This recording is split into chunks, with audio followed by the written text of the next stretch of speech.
الحمد لله الحمد لله رب العالمين والصلاة والسلام على سيد الأنبياء والمرسلين أما بعد أعوذ بالله من الشيطان الرجيم بسم الله الرحمن الرحيم وأن المساجد لله فلا تدعوا مع الله أحدا صدق الله العظيم تجھے بھولے نہیں دل کی بستی میں بساتے ہیں تجھے بھولے نہیں دل کی بستی میں بساتے ہیں کہ خوابوں میں بھی تیرے منبر و محراب آتے ہیں کہ خوابوں میں بھی تیرے منبر و محراب آتے ہیں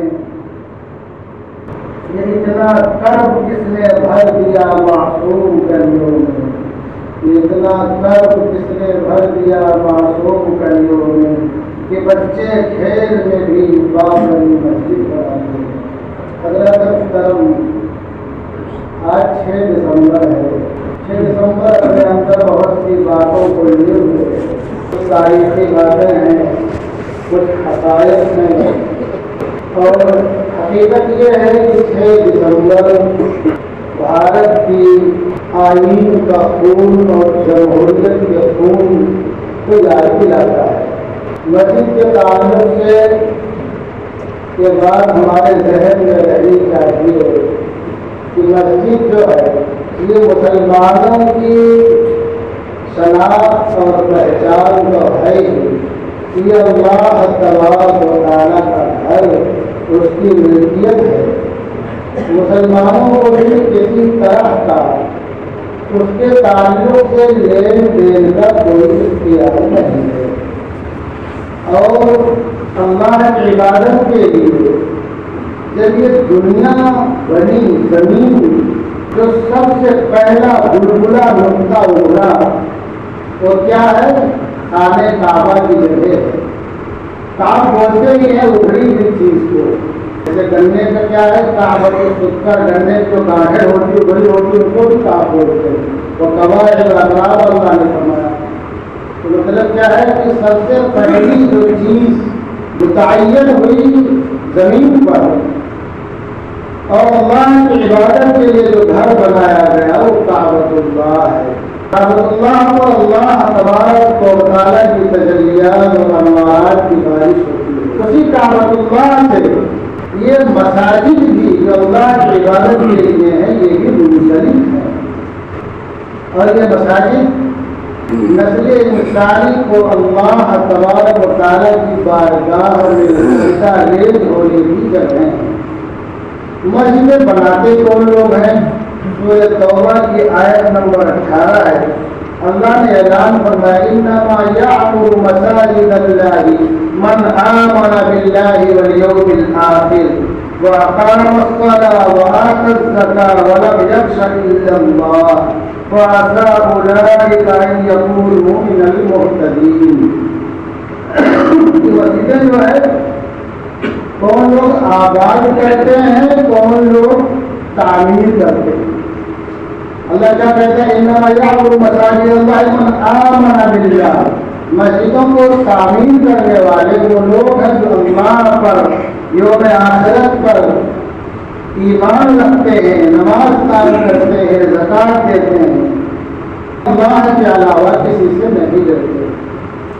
اب مسجدوں کو ایک ہے تعمیر کرنا بنانا، ایک ہے مسجدوں کو آباد رکھنا۔ یہ دونوں کام کس کا ہے؟ مؤمنین کا ہے، مسلمانوں کا ہے۔ مسجد بنا لینا یہ ایک بات ہے، مسجد کو آباد رکھنا یہ دوسری بات ہے۔ یہ دونوں طرح کی ذمہ داری مسلمانوں پر ہے، تو ہمیں مسجد کو آباد رکھنے سے غافل نہیں ہونا چاہیے۔ مسجد کی آبادی کیسے ہوگی؟ ہم اس میں نماز پڑھنے آئیں گے، بڑی وقت نماز پڑھیں گے تو مسجد آباد ہوگی۔ ہفتے میں آئیں گے یا سال میں لوگ آئیں گے تو اس کی آبادی کیسے برقرار رہ سکتی ہے؟ مکمل طریقے سے جیسے کہ ہونا چاہیے۔ مسجدوں کے تعلق سے کچھ ایسی چیزیں ہیں کہ جس کو ہم لوگوں نے بھلا دیا، ہم غافل ہو گئے۔ سب سے پہلی چیز تو یہ ہے جو ہماری ذمہ داری بنتی ہے کہ جو مسجدیں مقفل ہیں، ان مسجدوں کی بازیابی کے لیے کوشش کرنا چاہیے۔ میں جلدی پڑا، ہماری دلی میں تقریباً 35 مسجدیں ایسی ہیں جو آباد نہیں ہیں، وہ سرکاری تحویل میں ہے آثار قریبہ کے نام پر۔ یہ اور بات ہے کہ وہاں عبادت کے علاوہ وہ تمام کام ہوتے ہیں جو جس سے انسانیت بھی شرمسار ہو جائے۔ ایسے بہت سی مسجدیں بہت جگہوں پر ہوں گی، ان کی بات آباد کاری اور جو بھی قانونی کارروائی ہو اس تعلق سے کوشش کرنا چاہے تاکہ مسجدیں اپنے تحویل میں آئیں، لوگ اس میں اللہ کی عبادت کریں۔ دوسری چیز یہ ہے جس سے ہم حاصل ہیں مسجدوں کے تعلق سے، وہ یہ ہے کہ ہم نے مسجد کو فقط نماز پڑھنے کی جگہ سمجھا۔ نماز پڑھنا ہے، کبھی احتکام کر لیا، کبھی تلاوت، ذکر و اذکار، کبھی 2-4 منٹ ہم نے بیٹھ کر کے کتابیں پڑھ لی، کبھی کوئی پروگرام ہو گیا۔ مسجد جو ہے یہ دینی اور ملی سرگرمیوں کا یہ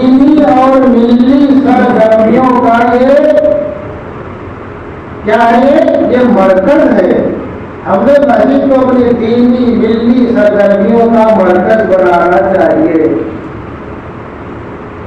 دینی ملی سرگرمیوں کا مرکز سے مطلب مراد کیا ہے؟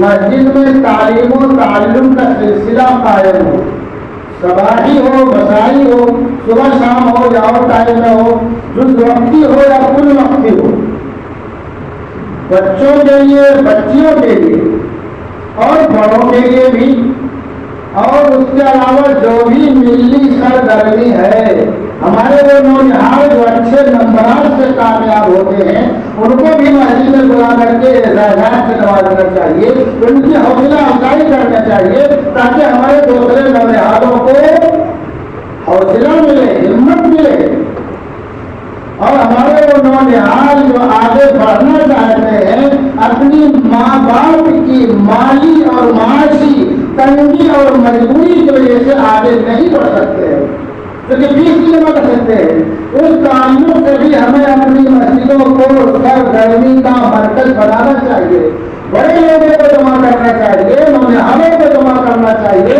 اور لوگوں کو ترغیب دینا چاہیے کہ اگر آپ کا ایک لڑکا ہے وہ اچھی پڑھائی کر رہا ہے تو آپ ایک لڑکے کو ووٹ دے دو۔ اور یہ تیسری چیز ہے جس سے ہم بالکل غافل ہیں، بعض لوگوں کے ذہن میں تو یہاں تک ہے کہ اگر مسجد میں کوئی غیر مسلم آ جائے تو وہ پتہ نہیں کیا سوچنے لگتے ہیں، جبکہ ایسا نہیں ہے۔ یہ مسجد ہی ہے کہ جہاں پر جناب محمد رسول اللہ صلی اللہ علیہ وسلم نے بنو ثقیف کے لوگوں کو ٹھہرایا، یہ مسجد ہی ہے جہاں پر سرور کائنات صلی اللہ علیہ وسلم نے نجران کے وقت کو ٹھہرایا، اور نجران کے وقت میں کتنے لوگ تھے؟ 60 لوگ تھے۔ کتنے لوگ تھے؟ 60 لوگ تھے، اور نجران کے لوگ عیسائی تھے۔ انہوں نے اپنے طور پر مسجد میں اپنی طرز پر عبادت کرنی چاہیے، اللہ کے رسول صلی اللہ علیہ وسلم نے ان کو اجازت دے دی، ان کا اپنا طریقہ ہے۔ اللہ کے رسول صلی اللہ علیہ وسلم نے ان کو مسجد نبوی میں اپنے طور پر عبادت کی اجازت دی۔ اللہ کے رسول صلی اللہ علیہ وسلم کے عمل بتلاتا ہے کہ غیر اگر مسجد میں آ جاتا ہے تو اس کو بتایا جائے اسلام کیا ہے۔ آپ نے غیروں کو مسجد میں ٹھہرایا، ان کو ٹھہرنے کا موقع دیا، یہ جوڑنے والی بات ہے۔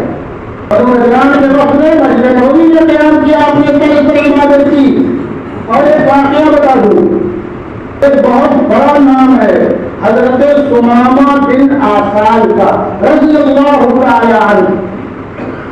سن 6 ہجری کے بعد رسول اللہ صلی اللہ علیہ وسلم نے جب بہت سے عرب اور عجم کے بادشاہوں کو خطوط لکھا، ان خطوط میں ایک خط ثمامہ بن آسال کو بھی آپ نے بھیجا۔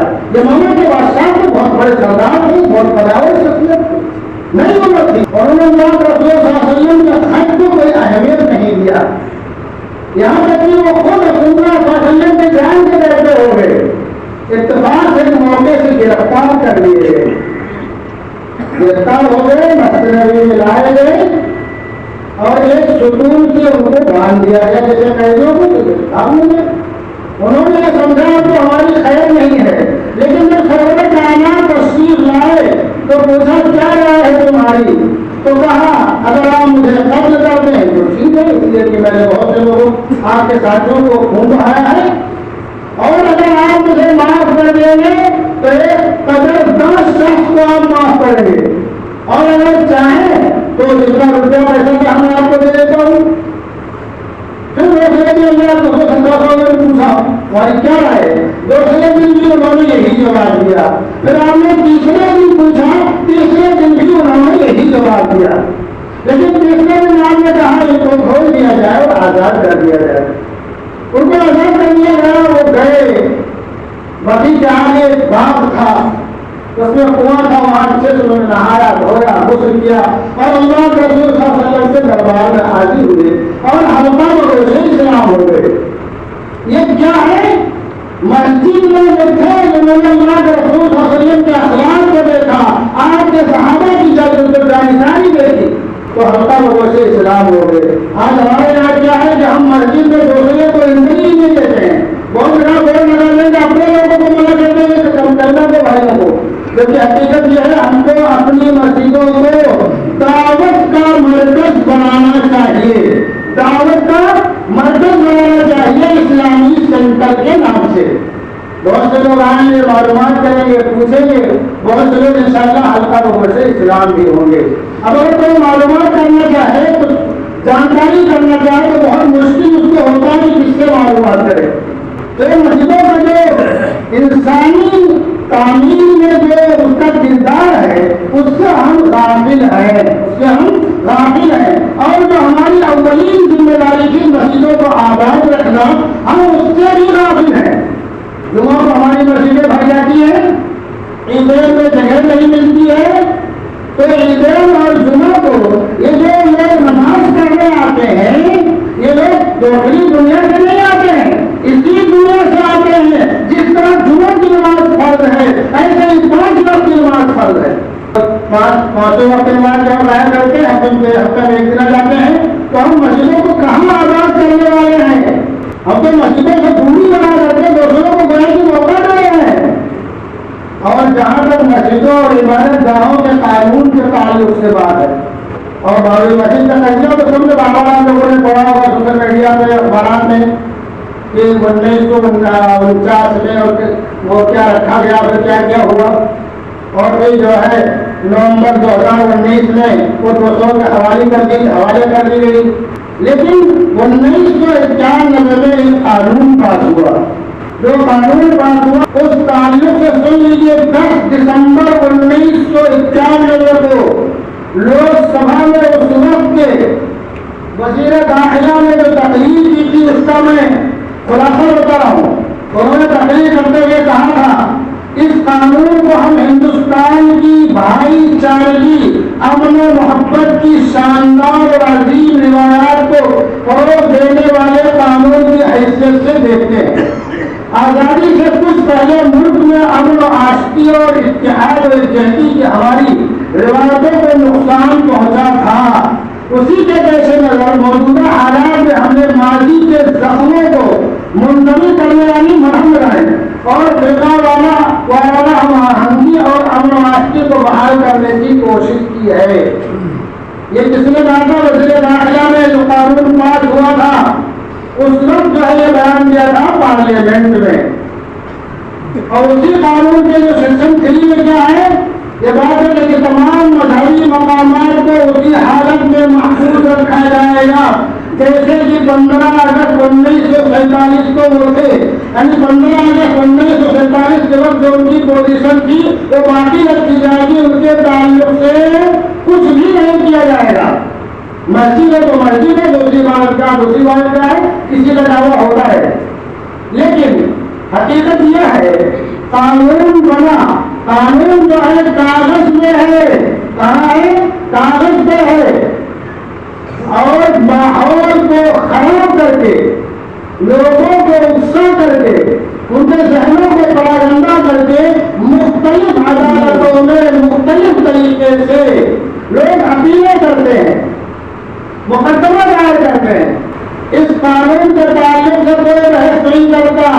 جو موجودہ جج ہوتا ہے فوراً فرمان جاری کر دیتا ہے سروے کیا جائے. کیا کیا جائے؟ سروے کیا جائے. ان تمام باتوں سے یہ بات بالکل واضح ہو جاتی ہے جس کی لاٹھی اس کی بھینس. اسی لیے جو ہے کسی نے کیا خوب کہا کہ اپنے کعبہ کی تمہیں حفاظت خود کرنی ہوگی. اپنے کعبہ کی حفاظت تمہیں خود کرنی ہوگی. اب ابابیلوں کا لشکر نہیں آنے والا. قانون کاغذ میں بند ہے. قانون کی دھجیاں میں کھیلی جا رہی ہیں عدالتوں کے ذریعے اور ان کو طاقت بھی فراہم کی جا رہی ہے. ایسے حالات میں ہمیں کیا کرنا ہے؟ ایسے حالات میں ہمیں کیا کرنا ہے؟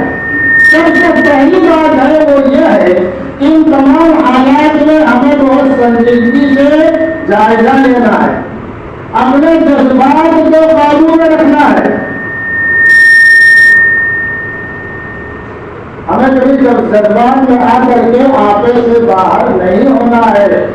وہ تمام قانونی داؤ پیچ وہ قانونی راستے جو ہمیں ظالموں کے ظلم سے بچانے والے ہوں ان کو اپنانے کی ہمیں کوشش کرنا ہے.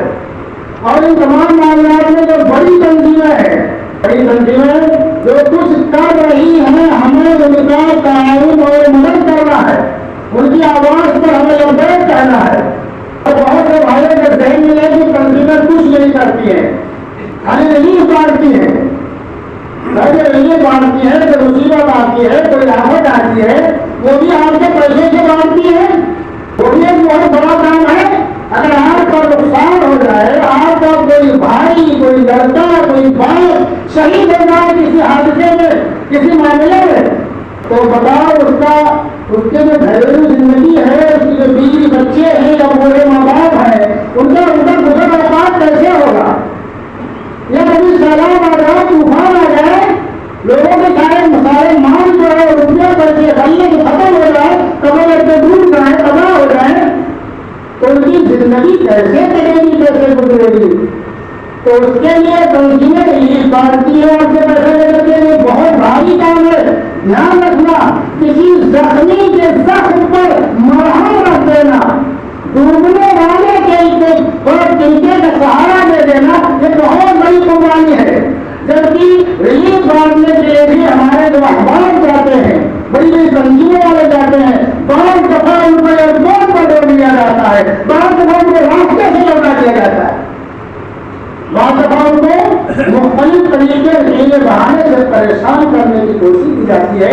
یا نہ سمجھیں جو لوگ ریلیف بانٹتے ہیں بہت سکون سے ہیں چین سے امن سے ہیں اور ہمارے جو بھائی شہید ہو جاتے ہیں ان کو بلا کے گرفتار کر لیا جاتا ہے. ان کی جو قانونی مدد ہوتی ہے جو لوگ قانونی مدد کرتے ہیں ان کو کس طرح سے دھمکیاں ملتی ہیں. شاہد اعظمی کی شہادت اس میں شاہد ہے. شاہد اعظمی کی شہادت اس میں شاہد ہے کہ ان کو دسیوں بار دھمکیاں ملی. انہوں نے کہا میں مسلمان ہوں میری موت کا وقت متعین ہے اس کے نہ ایک سیکنڈ آگے ہوگا نہ پیچھے ہوگا.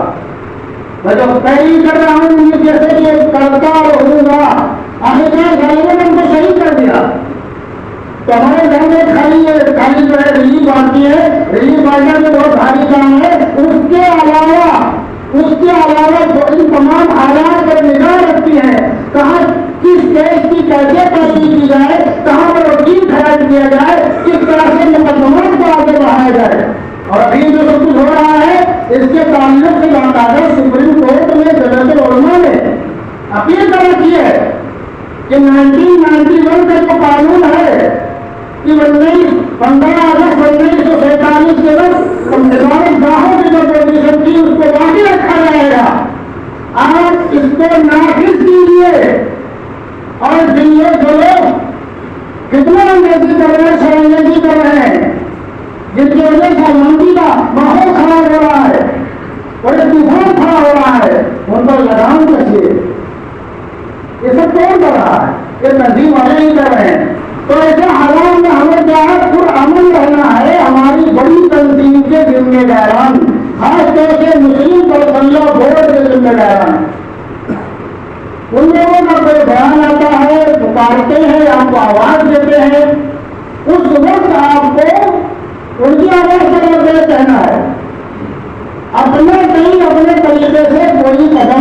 بنانا ہے. اور یہ بھی یاد رکھو حالات بعض دفعہ آتے ہیں آگاہ کرنے کے لیے، بیدار کرنے کے لیے، چوکنا کرنے کے لیے کہ تم سمجھ جاؤ، سمجھ جاؤ، اپنے آپ کو پہچانو، اپنی قیمت کو جانو. ہم نے اپنے آپ کو بھی نہیں پہچانا، اپنی قیمت کو بھی نہیں جانا. اگر اپنے آپ کو پہچان لیں، اپنی قیمت کو جان لیں تو یقیناً دنیا تمہارے قدموں میں سر جھکائے گی اور سب تمہارے پیچھے پیچھے دوڑیں گے. یہ تب ہوگا جبکہ ہم اپنے آپ کو اللہ کے رسول کے احکامات کے حوالے کر دیں گے. ہم مسجد میں تو مسلمان رہتے ہیں، باہر پتہ نہیں کیا کیا کرتے. یہ بہت افسوس کا مقام ہے مسلمانوں. اپنے حالات کو سنبھالو، سدھارو، اپنی زندگی کو بدلو اور صحابہ کرام کے نقشے قدم پر چلنے کی کوشش کرو. اور یہ دھیان رکھو کہ وہ شاعر بولتا ہے تم یہ باتیں مخالف سے نہ گھبرا ہے اوقات، تم یہ باتیں مخالف سے نہ گھبرا ہے اوقات. یہ تو چلتی ہے دوسرے اونچا اڑانے کے لیے، یہ حالات آ کے ہم کو جوڑنے کے لیے، آگاہ کرنے کے لیے کہ ہم سمجھ جائیں. اللہ تبارک و تعالیٰ ہم تمام لوگوں اور ہماری نسلوں کو اسلام پر باقی رکھے، ایمان پر خاتمہ فرمائے، شہادت کے موت نصیب فرمائے اور جنت البقیع کا سفر ہونے کی سعادت عطا فرمائے.